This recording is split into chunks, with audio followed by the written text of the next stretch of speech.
नमस्कार दोस्तों, मेरा नाम डॉक्टर अमरिंद्र कुमार झा है और मैं कंसल्टेंट फिजिशियन इंटेंसिविस्ट हूँ। जब बहुत कॉमन किसी कंडीशन की बात आती है जो मेडिकल कंडीशन है, तो उसमें बैक पेन का नाम बहुत आगे आता है। बहुत लोग लगभग उन्हें कोई बीमारी नहीं रहती है, लेकिन वो हमेशा कंप्लेन करेंगे कि मुझे पीठ दर्द बहुत होता है, और पीठ दर्द इतना होता है कि मैं normal day to day activity भी नहीं कर पाता हूँ। थोड़ी देर भी खड़े हुआ तो इतना दर्द होता है कि फिर वहाँ बैठना पड़ जाता है।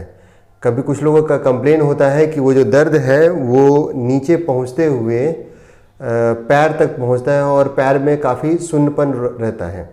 तो चलिए आज जो टॉपिक पे बात करेंगे वो है बैक पेन। तो में बात करेंगे कि क्या क्या कारण है बैक पेन के, क्या सिम्टम्स है बैक पेन के, यदि उसको ट्रीट नहीं किया गया तो क्या क्या कॉम्प्लिकेशंस हो सकते हैं, क्या मेडिकल और सर्जिकल ट्रीटमेंट मोडेलिटी अभी अवेलेबल है।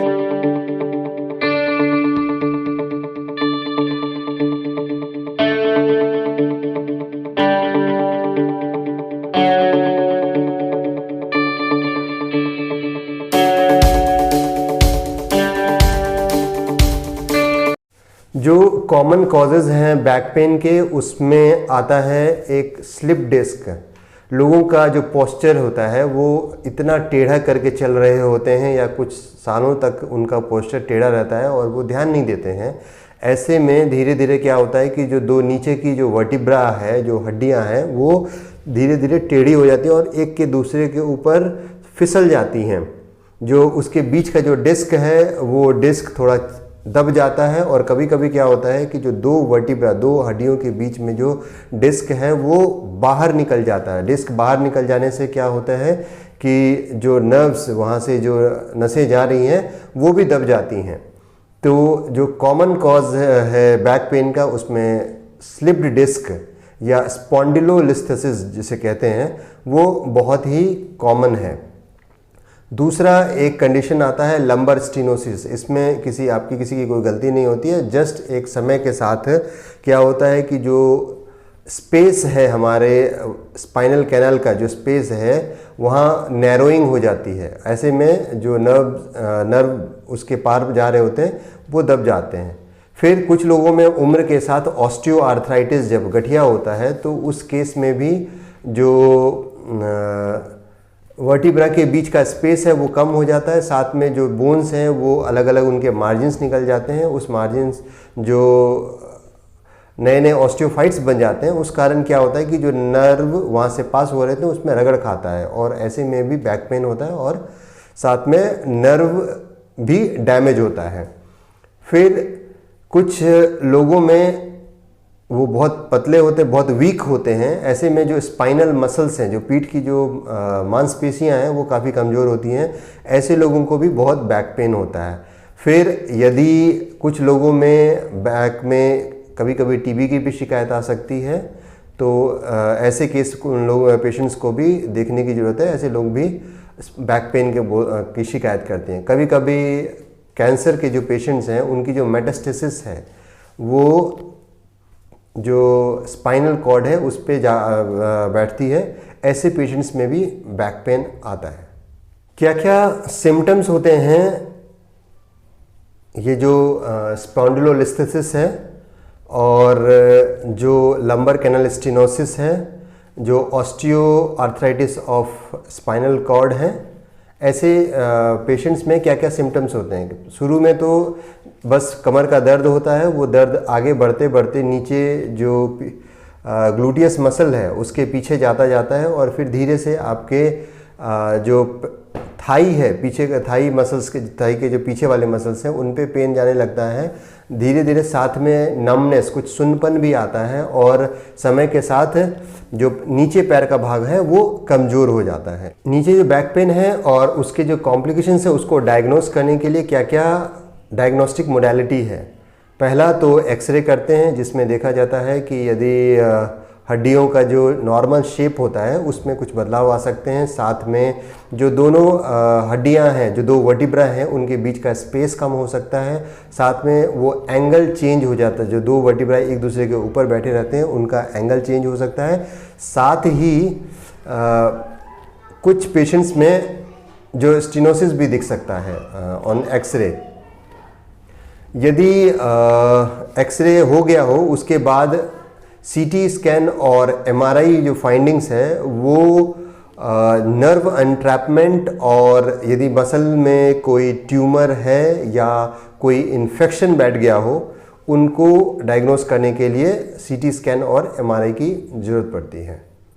बहुत बार देखा गया है कि सिम्टम्स काफ़ी होते हैं लेकिन सीटी स्कैन और एमआरआई में फाइंडिंग्स उतनी नहीं आती है। तो हमेशा ऐसा नहीं होता है कि सिम्टम्स और सीटी स्कैन और एमआरआई की फाइंडिंग्स हमेशा कोरिलेट करें। बैक पेन के लिए क्या क्या ट्रीटमेंट मोडालिटी है? सबसे पहले जो पेन को रिलीफ करने के लिए हॉट कंप्रेशन या कोल्ड कंप्रेशन की ज़रूरत पड़ती है, वो काफ़ी इफ़ेक्टिव होती है। जो इनिशियल शुरू में जो दर्द होता है वो हॉट कंप्रेशन और कोल्ड कंप्रेशन से बहुत ही रिलीफ मिलता है। जनरली क्या होता है कि लगभग 2 सप्ताह तक इसको लगातार हॉट या कोल्ड कंप्रेशन करने से बहुत ही आराम मिलता है। साथ में उसके बाद आता है फिज़िकल थेरेपी। फिज़िकल थेरेपी में जो इनिशियल में जो दर्द की वजह से जो काउंटर ट्रैक्शन होता है, काउंटर ट्रैक्शन की वजह से जो पेन होता है उसको रिलीफ करने के लिए, उस मसल्स के स्पाज़म को रिलीफ करने के लिए स्ट्रेचिंग एक्सरसाइजेस कराए जाते हैं। वो स्ट्रेचिंग एक्सरसाइजेस में थोड़ी देर में आपको बताऊंगा। उन स्ट्रेचिंग एक्सरसाइज करने से पेन और फ्लेक्सिबिलिटी जो काउंटर ट्रैक्शन की वजह, जो स्पाज़म की वजह से जो पेन हो रहा होता है उसमें काफ़ी रिलीफ मिलता है। जनरली जो स्पाइनल मसल्स को स्ट्रेंथन करने की एक्सरसाइजेज हैं वो तब करने चाहिए जब एक बार 2-3 सप्ताह में जब पेन रिलीफ एडिक्वेट हो जाए, उसके बाद ही ये एक्सरसाइजेज मसल स्ट्रेंथनिंग के एक्सरसाइजेज करने चाहिए, क्योंकि कभी कभी इनिशियल डेज में करने से दर्द और एग्रेवेट हो सकता है। साथ में जब और पेन को ट्रीट करने की मोडालिटीज़ में टेंस थेरेपी आती है और भी जो फिजियोथेरेपिस्ट होते हैं वो एक अल्ट्रासोनो थेरेपी भी करते हैं। उस थेरेपी से भी काफ़ी रिलीफ मिलता है। जब पेशेंट्स को इन चीज़ के बावजूद भी रिलीफ नहीं मिले तो ऐसे में जो हमारे एनासिड्स हैं, जो नॉर्मल पेन किलर्स हैं, उनको लिया जाता है। साथ में मसल रिलैक्सेंट्स का कुछ वीक तक सेवन किया जाता है जिससे कि पेन में आराम मिल जाता है। बहुत केसेस में इतने के बावजूद भी आराम ना होने पर सर्जरी की तरफ जाया जाता है। सर्जरी में जो लैमिना का जो एक लैमिनेक्टमी बोलते हैं कि जिस एरिया से जो नर्व बाहर निकल रही है और वो एंट्रैप, वो दब गई है, तो ऐसे में लैमिना को में छेद किया जाता है या फिर उसका कुछ पार्ट निकाला जाता है। साथ में ही कुछ पेशेंट्स में डिसेक्टमी भी की ज़रूरत पड़ती है, जिस केसेस में जो डिस्क है उसका जो कुछ एरिया है जहाँ जो एंट्रैप हो गया हो, जो ख़राब हो रहा है, उसको निकाला जाता है। कुछ पेशेंट्स में जो एरिया, जो वर्टिब्रल एरिया है, उस में एपिड्यूरल स्टेरॉयड इंजेक्शन देने से भी रिलीफ मिलता है। ये जो दवाई इंजेक्शंस हैं, इनसे जो वहाँ का सूजन होता है वो सूजन काफ़ी घट जाता है। तो एपिड्यूरल स्टेरॉयड इंजेक्शंस भी काफ़ी इफ़ेक्टिव हैं, प्रोवाइडेड कि उसे सही एरिया और सही एक्सपर्टाइज वाले लोगों के हाथों लगाया गया हो।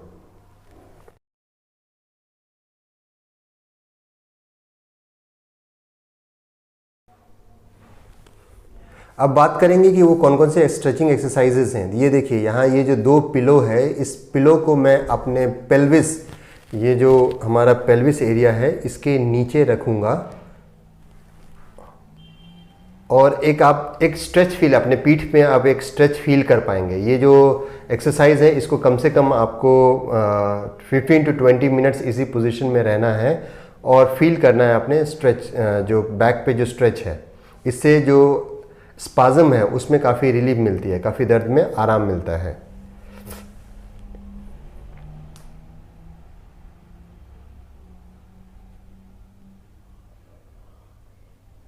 अब ये दूसरा एक्सरसाइज है जिसमें कि जो ये जो पिलो है इसको मैं अपने पीठ के लोअर वाले पार्ट में रखूँगा और जो पैर को है उसको चाहे आप दीवार से या किसी दरवाजे के से सपोर्ट लेंगे। अब आप ये फील कर सकते हैं, देखिए कि आपके कमर में जोड़ पड़ रहा है और स्ट्रेच, आपका जो लंबर एरिया है उसमें स्ट्रेच आ रहा है। ये भी कम से कम 15 से 20 मिनट में इसी पोजीशन में रहना है और इससे भी स्पाज़म में काफ़ी रिलीफ मिलती है, दर्द में काफ़ी आराम मिलता है।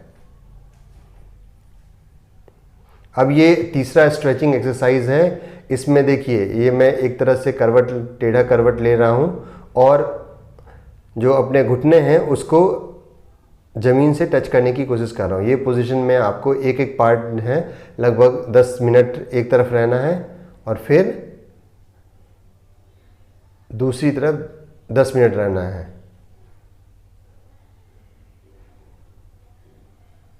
ये तीनों स्ट्रेचिंग एक्सरसाइजेस थे।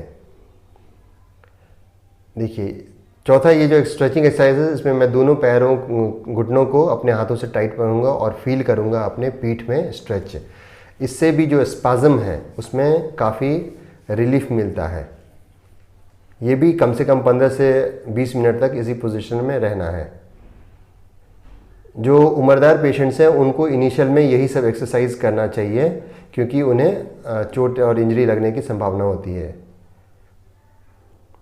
अब देखिए, एक तरफ का जो नी है उसको मैंने पकड़ के, टाइट से पकड़ के, और उसको अपने चेस्ट की तरफ ले जा रहा हूँ और स्ट्रेच एक फील होता है हमारे एक तरफ के मसल्स में। इसी तरीके से दूसरे पैर पे भी मैं ये एक्सरसाइज कर रहा हूँ और अपने घुटनों को अपने छाती तक नज़दीक में चिपकाना है। अब जो एक्सरसाइजेज मैं बताऊँगा, ये स्ट्रेचिंग एक्सरसाइजेज होने के साथ साथ इन एक्सरसाइजेज से मसल्स में स्ट्रेंथ आता है। ये देखिए, कम से कम 30 to 40 टाइम्स रिपीटिशंस करना है। इससे स्पाज़म में और इनके जो मसल्स है उसमें भी स्ट्रेंथ आता है।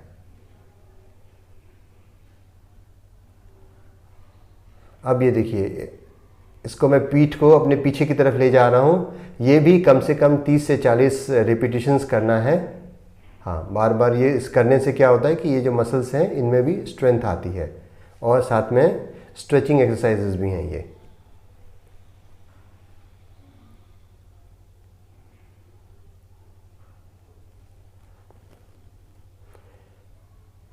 अब एक पैर को छत की तरफ ले जाना है, 4, 5 ऐसे करके कम से कम 20 to 30 रिपीटिशंस करने हैं एक तरफ के।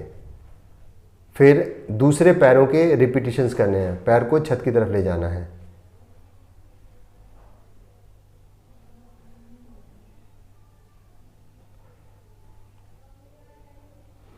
अब देखिए, पेट के बल लेट जाना है, पैर मोड़ लेना है और सिर को छत की तरफ ऊपर ले जाना। 2, 3, ये भी कम से कम 15 to 20 रिपीटिशंस करना है। जिनसे ये नहीं हो पा रहा वो सिंपली क्या कर सकते हैं, अपने हाथ के बल से अपने आप को ऊपर खींच सकते हैं। 1, 2, 3। पीठ के बल लेट जाना है और पैर को ऊपर लाना है और परपेंडिकुलर डायरेक्शन में ऊपर ले जाना है। फिर नीचे फ्लोर पे ले जाना है। फिर से पैर ऊपर आएगा, फोल्ड होगा और उसके बाद फिर से वापस उसी पोजीशन पे जाएगा और नीचे जाएगा।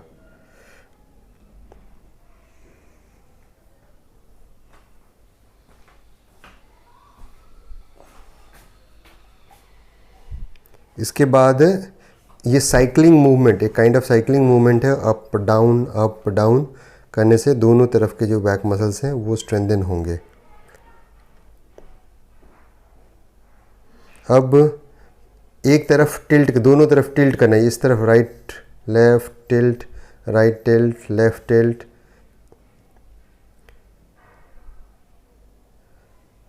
कम से कम 50 रिपीटिशंस करने हैं इसके। आपको लगा कि जो भी मैंने इन्फॉर्मेशन दिया है वो लाभकारी है, तो प्लीज़ इसे शेयर करिए और सब्सक्राइब जरूर करिए इस चैनल को। Thank you.